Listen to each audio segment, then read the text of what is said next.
வணக்கம். இன்றைக்கி நம்ம கிச்சனில் மைலோ டைனோசர் எப்படி செய்கிறது அப்படின்னு சொல்லிட்டு தான் பார்க்க போகிறோம். அதுக்கு இப்போ நான் 1 கப் பால் ஏற்கனவே காய்ச்சி வச்சுருக்கேன். இப்போ நான் ஒரு கப்பில் ஒரு 2 டேபிள் ஸ்பூனுக்கு நம்ம சுகர் ஆட் பண்ணிடலாம்.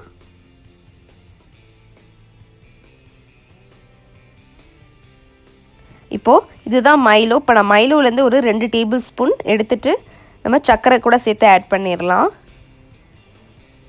2 டேபிள் ஸ்பூன் மைலோ. இப்போ நம்ம பால் கூட சேர்த்து ரெண்டையுமே நல்லா மிக்ஸ் பண்ணிடலாம்.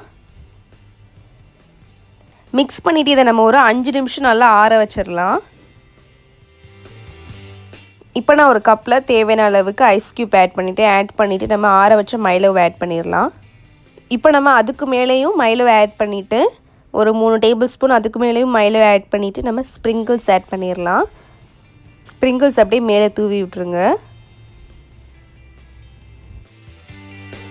இப்போ நமக்கு எம்மி அண்ட் டேஸ்டியான மைலோ டைனோசர் ரெடி ஆயிடுச்சு. ரொம்ப சிம்பிள் அண்ட் ஈஸி தான். ரொம்ப டைம்லாம் எடுக்காத, நம்ம டக்குன்னு செஞ்சிடலாம். கிட்ஸுக்கு பண்ணி கொடுத்திங்கன்னா அவங்க ரொம்ப விரும்பி சாப்பிடுவாங்க.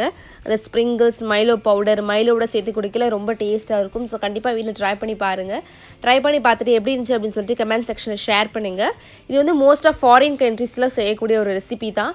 அதை இன்றைக்கி உங்ககிட்ட ஷேர் பண்ணிக்கலாம் அப்படின்னு நினச்சேன். ஸோ இந்த வீடியோ பிடிச்சிருந்தா லைக் பண்ணுங்கள், ஷேர் பண்ணுங்கள், மறந்துடாமல் சேனலை சப்ஸ்கிரைப் பண்ணி வச்சுக்கோங்க. அப்போ தான் இந்த மாதிரி வீடியோலாம் நீங்கள் உடனே பார்க்க முடியும். இதே மாதிரி நம்ம சேனல்லாம் நிறைய ஜூஸ் வெரைட்டிஸ் போட்டிருக்கேன். அதெல்லாம் கண்டிப்பாக உங்களுக்கு நான் டிஸ்கிரிப்ஷன் பாக்ஸில் லிங்க் கொடுக்குறேன். மறந்துடாமல் அதையும் செக் பண்ணி பாருங்கள்.